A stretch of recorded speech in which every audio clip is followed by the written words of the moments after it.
কোরআন শরীফ সই শুদ্ধ করে পড়তে ৪ আলিফ টেনে পড়ার নিয়মগুলো অবশ্যই আপনাকে জানতে হবে, তাহলে আপনার সহি শুদ্ধ করে তেলাওয়াত করতে পারবেন।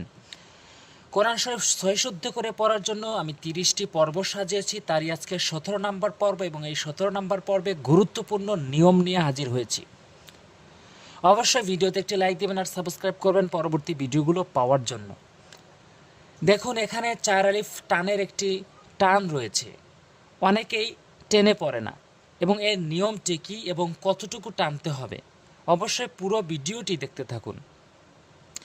আপনি যদি এই নিয়মটি এখানে ফলো করুন, এই নিয়মটি যদি এখানে আপনি জানেন, এই নিয়মটি কোরআনের হাজার হাজার স্থানে রয়েছে, তাহলে এই নিয়মটি এখানে জানার ফলে আপনার হাজার হাজার স্থানে আপনার সহি শুদ্ধ তেলাওয়াত করতে পারবেন খুব সহজেই।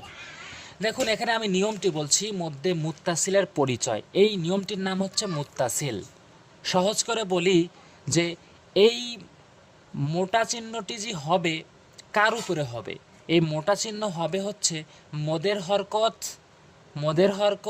আর মদের হরফের উপরে। আমরা সাধারণত মদের হরকত আর মদের হরফ চিনি, তারপরেও বলছি মদের হরফ হচ্ছে জবরের বাম পাশে খালিফ হওয়া, এর উপরে মোটা চিহ্নটি হবে। এই মোটা চিহ্নটি কার উপরে হবে?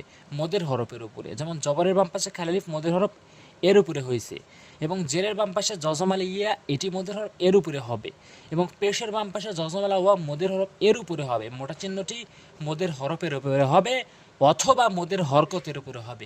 মদের হরকত কাকে বলা হয়? খারাজ জবর খারাজের উল্টো পেশ অথবা সেইগুলোর উপরে মোটা চিহ্ন হবে। তাহলে মদের হরকত বা মদের হরফের উপরে মোটা চিহ্ন বামে গোলহামজা হবে। যেখানেই দেখবেন উপরে মোটা চিহ্ন বামে গোলহামজা অবশ্যই আসবে। তাহলে সেই নিয়মটি হচ্ছে মুত্তাসিল। অবশ্যই আমরা ৪ আলিফ টেনে পড়ব। ৪ আলিফ টেনে কাকে পড়ব?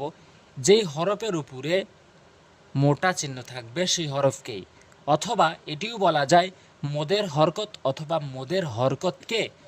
এখানে মদের হরফ হচ্ছে জিম আলিফ জবর, এটি মদের হরফ। জিম আলিফ জবর যা, যা, এভাবে সুর দিয়েও পড়তে পারেন। হামজা জবর আ, যা আ। এরপর ওয়া জবর ওয়া, জিমিয়া জেরে জি।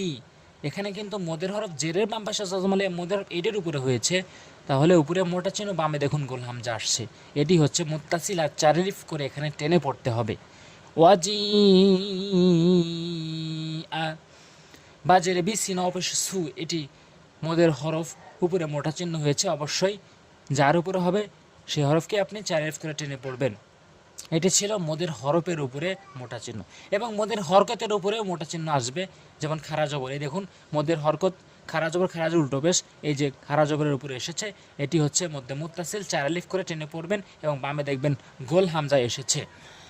এখন আমি একটি টেকনিক শেয়ার করব, আপনি কিভাবে দ্রুত কোরআন শরীফ রিডিং পড়বেন। অনেকেই আছে কোরআন শরীফ দ্রুত রিডিং পড়তে পারে না, অনেক দিন হলো চেষ্টা করে কিন্তু দ্রুত পড়তে পারে না। এইটির কারণ একটি, জাস্ট একটিই কারণ, সেটি হচ্ছে তার শব্দ পরিচিত না থাকা, শব্দ কমন না থাকা।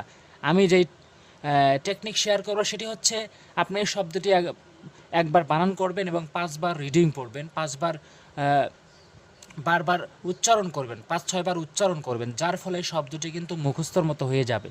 পরের শব্দ একবার বানান করে 5-6 বার উচ্চারণ করবেন, মুখস্থর মতো হয়ে যাবে। এভাবে যদি 1-150 শব্দ মুখস্থ করতে পারেন, তাহলে আপনি কোরআন শরীফ দ্রুত রিডিং পড়তে পারবেন। তো পরবর্তী ভিডিওগুলো পাওয়ার জন্য অবশ্যই এবং পরবর্তী নিয়মগুলো শেখার জন্য অবশ্যই সাবস্ক্রাইব করে রাখবেন, যাতে করে পরবর্তী আমার চ্যানেলের ভিডিওগুলো পেয়ে যান। আর অবশ্যই ভিডিওতে একটি লাইক দিবেন। আসসালামু আলাইকুম ওয়া রাহমাতুল্লাহ।